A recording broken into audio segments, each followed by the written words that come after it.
As fans of history, we're excited about a new podcast being launched by the Great Courses Plus called Food, a Cultural Culinary History. It's a fascinating look at food as a driving factor in history, from cave people to the present day. You can learn interesting food facts, try delicious historical recipes, and more. Just search for Food, a Cultural Culinary History on Apple Podcasts, Google Play, or wherever you get your podcasts today.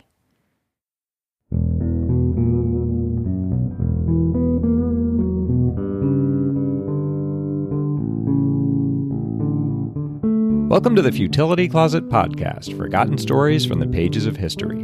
Visit us online to sample more than 10,000 quirky curiosities, from an ode to radar to a programming language for orangutans. This is episode 189. I'm Greg Ross. And I'm Sharon Ross. In 1835, settlers in Australia discovered a European man dressed in kangaroo skins, a convict who had escaped an earlier settlement and spent 32 years living among the natives of southern Victoria. In today's show, we'll review the extraordinary life of William Buckley, the so-called wild white man of colonial Australia.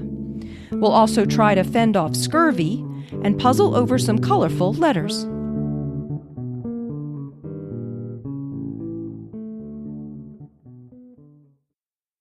Just a warning, this story involves the names and images of deceased indigenous people.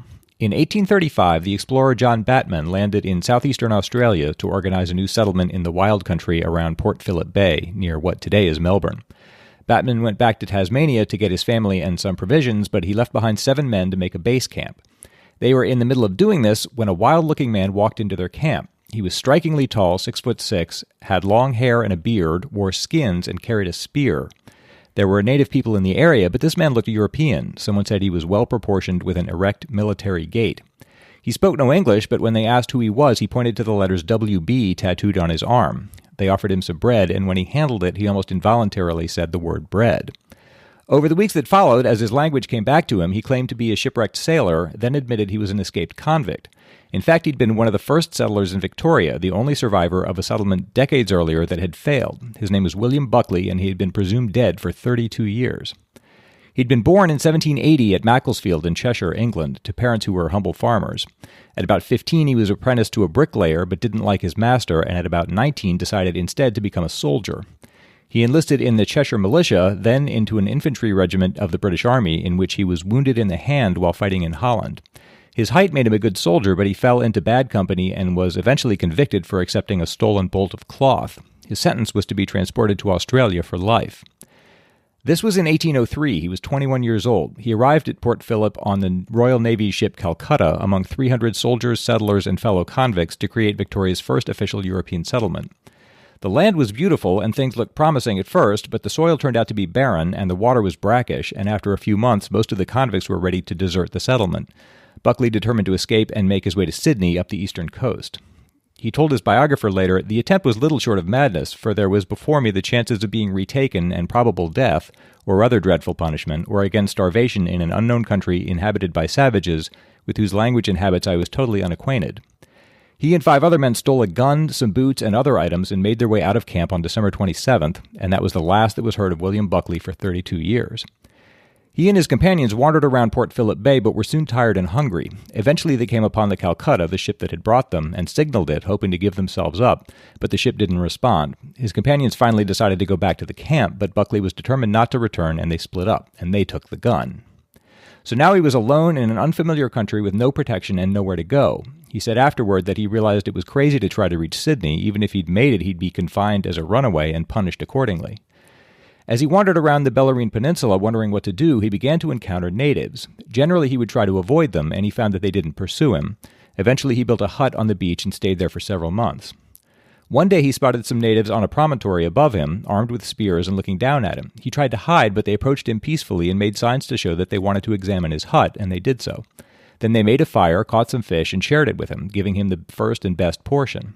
Then they asked him to follow them. He spent the night with them in their own huts nearby, and they seemed to be friendly, but in the morning, not knowing what to expect from them, he refused to go farther, and at length they let him go. He went back to his camp, but thought twice about his decision. He had no food or fire, and the natives didn't seem hostile. They had offered to trade fruit for his stockings, and when he'd refused, they'd left the fruit for him anyway. He tried to follow them, but got lost and had to return to his hut, where he remained for several more months. Winter was now approaching, and he was making up his mind to return to the Calcutta and give himself up, when one day, as he was walking along the beach, he came upon a mound of earth with a spear stuck in it, the grave of one of the natives. He was very tired, so he took the spear to use as a walking stick. This turned out to be very lucky in a way that he could never have anticipated. The next day he was spotted by some native women who summoned their husbands, and the group took him to their huts and fed him. They called him Murangurk, which he learned was the name of the man whose grave he'd found and whose spear he was carrying. Murangurk had been a member of the tribe and had died in a fight. The tribe believed that all their people were reincarnated as white men after they died, and that all white men were reincarnated tribesmen. They were friendly to him because they thought he was this dead man now come back to them. Buckley wrote, "To this providential superstition I was indebted for all the kindnesses afterwards shown to me." The next day they took him to their village, where they fed him and seemed very curious about him. They expressed sympathy for his sufferings while dying, and any he might have undergone since reappearing on Earth. At night they built a fire, sang, and danced. Buckley was worried about his safety at first, but they were friendly to him and explained that they were celebrating his return. He moved with the tribe now and tried to make himself useful to them by fetching water and carrying wood. They seemed to have accepted him fully into the tribe. Once, when he withdrew to be alone for a bath, they raised an alarm thinking they'd lost him, and they rejoiced when he turned up again. In time, he met his brother, meaning the dead man's brother, and his family, and there were more celebrations at his return. His sister-in-law gave him an opossum skin rug, and he gave her his old jacket, which she greatly valued. As time passed, he began to learn the ways of these people, who roamed the country in tribes that often fought one another, usually over women. When these fights happened, Buckley was always kept safely in the rear.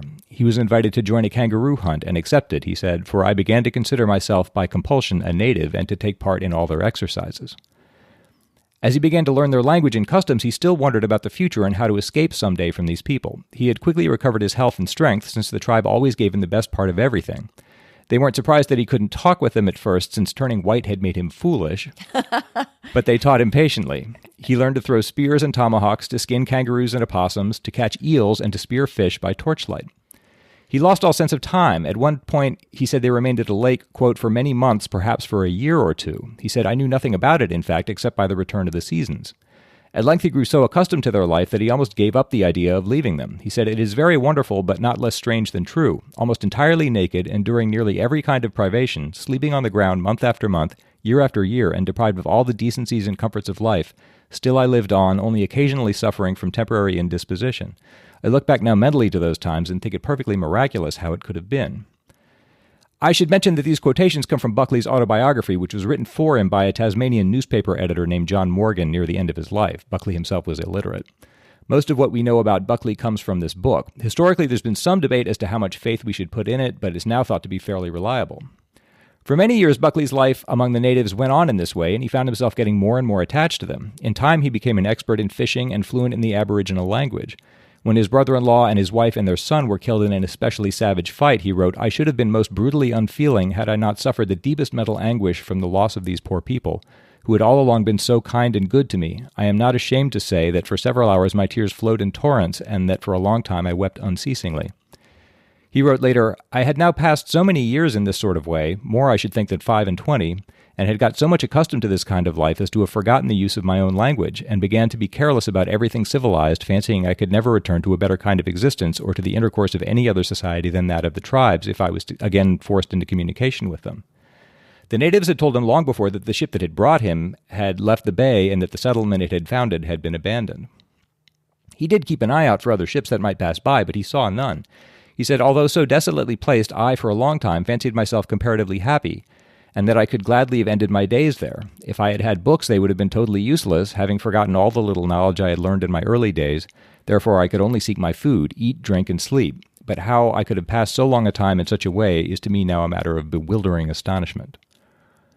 There were chapters in his life, but most of it was peaceful and happy. In time he built a hut of his own near a river, where he built a weir and lived on fish, joined occasionally by friendly tribesmen. Eventually they married him to a widow about 20 years old without consulting him, but she was taken by some other men, as often happened among these people. He took charge of a little blind boy and a girl, children of his supposed brother-in-law. The little boy was eventually killed in a fight, and the girl was betrothed to another native. And he was joined for a time by a young native woman who had run away from her own tribe. During all of this, he'd seen no ship on the coast, nor heard of one, and he'd renounced all hope of rejoining civilization. He wrote, "I had seen a race of children grow up into women and men, and many of the old people die away, and by my harmless and peaceable manner amongst them had acquired great influence in settling their disputes. Numbers of murderous fights I had prevented by my interference, which was received by them as well meant, so much so that they would often allow me to go amongst them previous to a battle and take away their spears and waddies and boomerangs. My visits were always welcomed, and they kindly and often supplied me with a portion of the provisions they had, assuring me in their language of the interest they took in my welfare. But one day in the interior he met a group of natives carrying a flag. He asked them about it, and they said they'd seen a vessel at anchor in Port Phillip Bay and had slipped aboard while the crew were ashore. A few days later, Buckley himself saw the ship. He made a fire on the beach and could see men on deck looking at him, but they didn't respond. Apparently they were wary of mischief since their ship had been robbed. Buckley couldn't hail them and identify himself because he'd forgotten all his English. This was maddening. He wrote, "All that day and night I continued making signals, my heart ready to break with grief and anxiety, seeing all my efforts futile. The next day the strangers took a boat to the shore to cut wood, but had left the shore again by the time he got there," he wrote, "only laughing at my violent gesticulations and unintelligible cries, little thinking who I was or that I was any other than I appeared to be in my native dress." He gave up and went back to his tribe. The vessel stayed in the bay for several more days, which Buckley called a period to me of indescribable misery. He never found out what the ship was, where it had come from, or where it was headed. A few months later, he learned that 2 men had somehow been left behind when the ship had departed. The natives had tried to explain to them that a white man lived among them, but they couldn't make them understand, and the men had eventually headed inland, where Buckley later learned they were murdered. He grieved at this, as he was sure he could have saved them. One day not long after this, he was gathering roots when 2 boys approached him who had colored handkerchiefs tied around their spears. They said they'd met a group of men who had been left behind by a ship. They said the men had put up 2 white houses, by which they probably meant tents, and had many interesting provisions, blankets, and other items, some of which they'd given to another tribe. The local natives were organizing a party to murder the white people and get their property. Buckley couldn't think how to warn the white men, and he knew that if the natives understood he was doing this, they'd consider it treachery, and he'd forgotten his English. But finally he resolved to go to them. They were 15 miles away, so he reached their camp the following day. He saw they had the British colors hoisted on a staff. One of the settlers, William Todd, wrote in his diary, "On Buckley's coming to the place, he was observed by one of the men, and it was with no little surprise, if not with a mixture of fear, that he and the other men contemplated the approach of a man so gigantic in appearance, and whose general aspect, erect as he was and enveloped in his kangaroo skin rug, with his long beard and a head of hair 33 years' growth, and bearing his spears, shield, and clubs, was well calculated to instill fear into anyone." One of the settlers came up and asked him questions which he couldn't understand, but when the man offered him bread, calling it by its name, Buckley said, "A cloud appeared to pass from over my brain, and I soon repeated that and other English words after him. When they understood that he wasn't native-born, they took him to their tents and gave him clothing, biscuits, tea, and meat." In a day or 2, he was at home with them and made himself as useful as he could, telling them about the surrounding country. But almost immediately he was caught up in a drama between the 2 sides. The natives were planning to attack the settlers and said that they'd kill him too if he didn't join in. But he was fearful of warning the settlers for fear that they'd respond with violence when they were badly outnumbered. In the end, he convinced the natives to wait until the ship returned, when he said they would have many presents, and he arranged for the whites to fulfill this promise by giving them bread, blankets, and other valuables. Buckley now became a sort of diplomat between the 2 sides as the whites began to build a settlement. Buckley had told them he was a castaway seaman because he feared they'd shoot him if they knew the truth. Now he confessed that he was an escaped convict from the 1803 settlement, and thankful for his help, they promised to seek a pardon for him. In time, they were ordered to move the settlement to the right bank of the Yarra River, where it would eventually grow into the city of Melbourne. In fact, he was able to put his old trade of bricklaying to work. The settler John Hepburn wrote, "Buckley built chimneys of bricks imported from Van Diemen's Land for Mr. Batman. This I consider constituted the foundation of the capital of Victoria, which seems to have been entirely lost sight of, but nevertheless is true." He was also engaged as an interpreter at £50 a year, and emigrants began to arrive from Sydney and Van Diemen's Land, especially as word was spreading that this country offered excellent pasturage for sheep and cattle. And he helped to arrange for some of the natives to work in helping to build the settlement in exchange for goods. There are eyewitness accounts by settlers of Buckley's interactions with the natives that show their affection for him. On February 4, 1836, Buckley led the explorer Joseph Gellibrand on a trip to Geelong. Gellibrand wrote, "We started very early this morning under the expectation that we should see the natives, and in order that they should not be frightened, I directed Buckley to advance, and we would follow him at a distance of 1/4 of a mile. Buckley made towards a native well, and after he had ridden about 8 miles, we heard a cooee, and when we arrived at the spot, I witnessed one of the most pleasing and affecting sights. There were 3 men, 5 women, and about 12 children. Buckley had dismounted, and they were all clinging round him, in tears of joy and delight running down their cheeks. It was truly an affecting sight, and proved the affection which these people entertained for Buckley." But as time went on, Buckley came to feel that he was caught between these 2 worlds. The Europeans saw him as a savage and an ex-convict, and the Aborigines saw him as a friend who had rejected them for the whites. These tensions came to a head in April 1837 when someone hamstrung his horse, which was a grave crime at the time. He couldn't see a way to resolve this, so with a heavy heart he resigned that October and emigrated to Hobart in Tasmania. William Goodall, superintendent of the Aboriginal station at Framlingham, wrote, "When Buckley was taken away in the ship, the natives were much distressed at losing him, and when, some time after, they received a letter informing them of his marriage in Hobart Town, they lost all hope of his return to them and grieved accordingly." In Tasmania, he reunited with a friend from the Calcutta and got work as a storekeeper's assistant and then as a gatekeeper at a hospital and a nursery.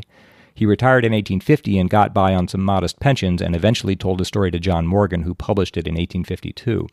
3 years later, in December 1855, Buckley was fatally injured when he fell from a carriage, and he died at home in Hobart the following month at age 76. His name lives on in Australian slang with the saying, "You've got Buckley's chance," which means a very small chance or no chance at all.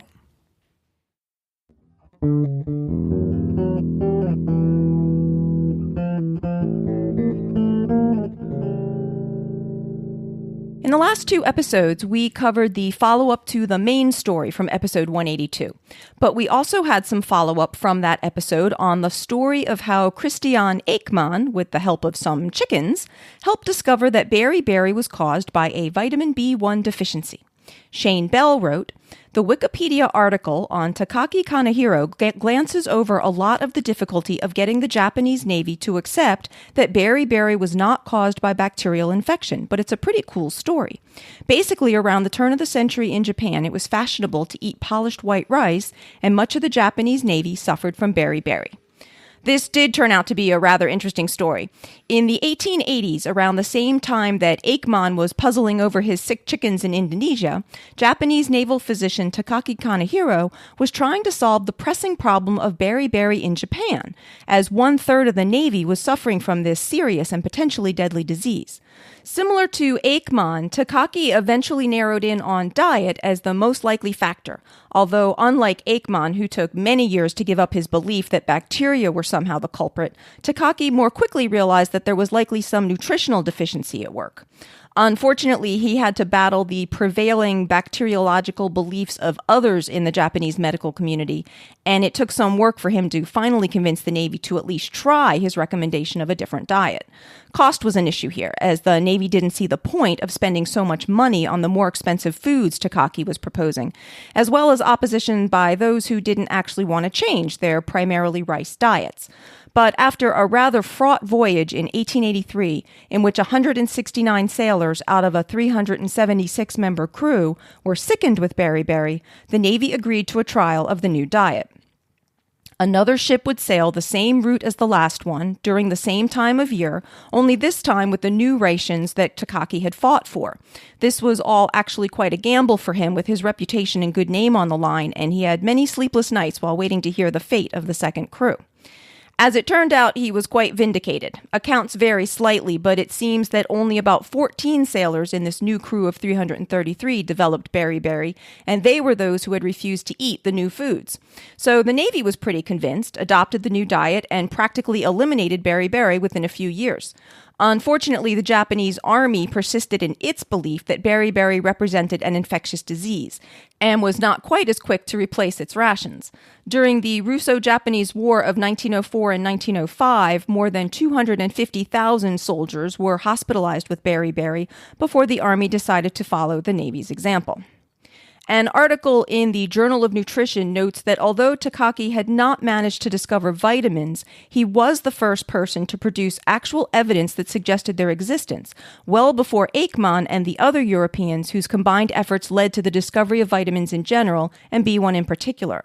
I had thought it was unfair enough that Ekman was the main person to get credit in the beriberi story, winning the Nobel Prize and being remembered as the one who had discovered the link with B1, despite the very significant contributions by several others. So I appreciated Shane's pointing out that there is someone else who has managed to get overlooked even more than some of Ekman's European contemporaries.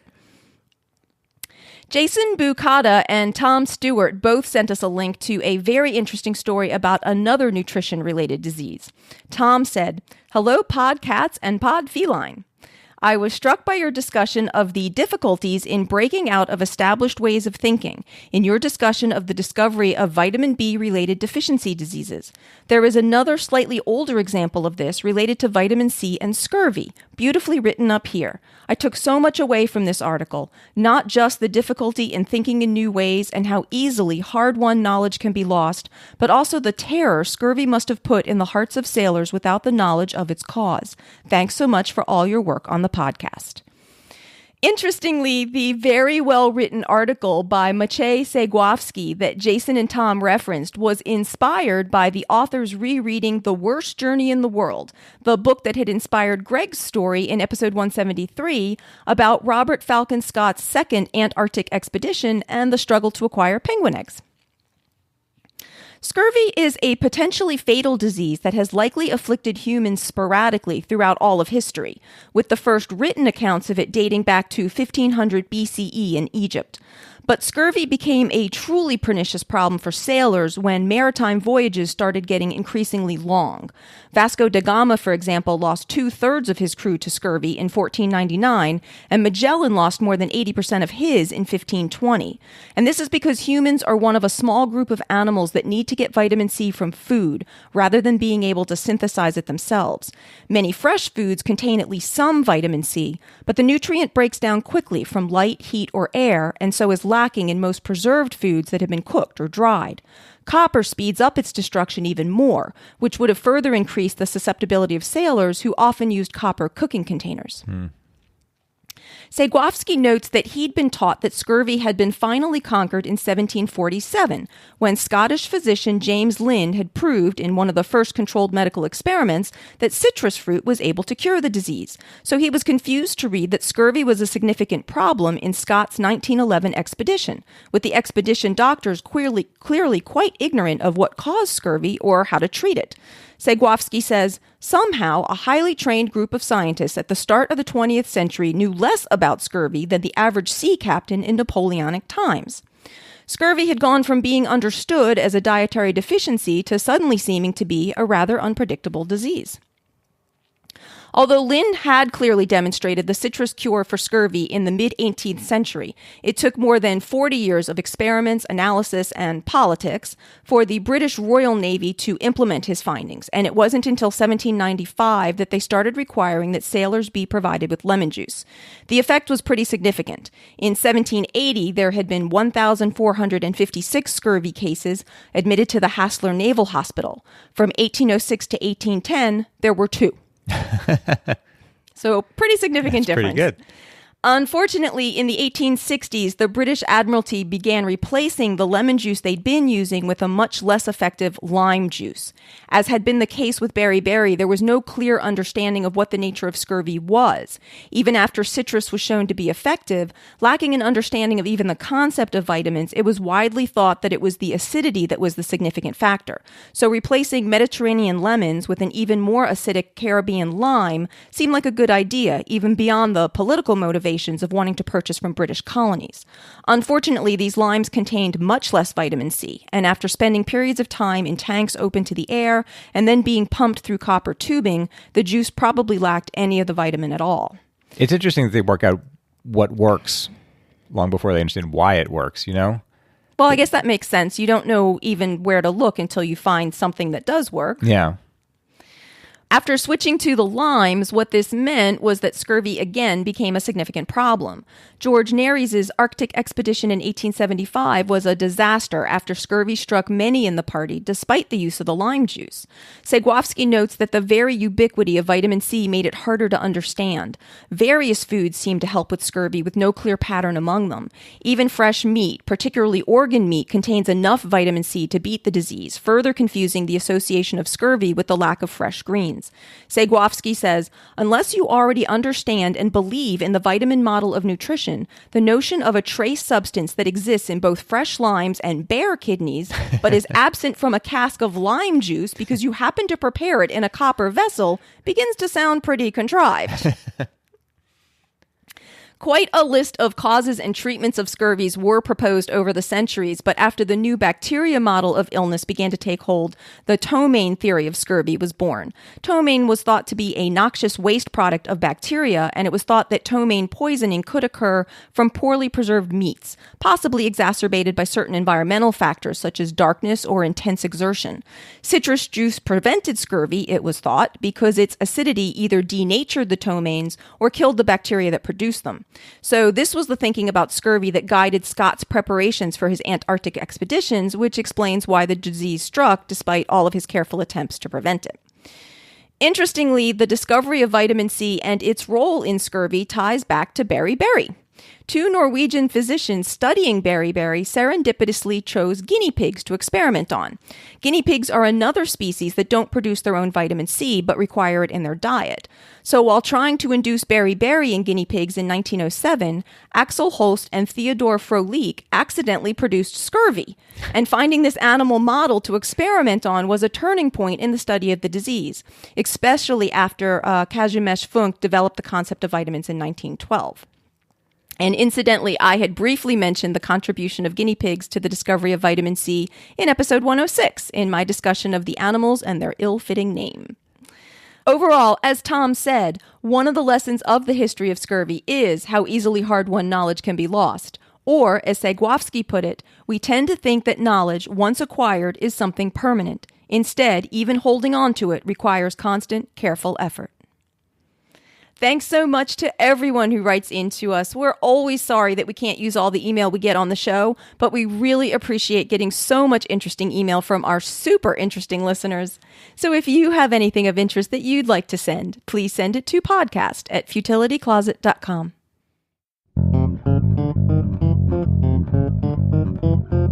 It's Greg's turn to try to solve a lateral thinking puzzle. I am going to give him an odd-sounding situation, and he has to work out what's going on, asking only yes or no questions. This puzzle comes from Miles. A common form of synesthesia involves associating colors with letters or vice versa, as in seeing the letter A will make the viewer think of the color red while the letter B invokes orange.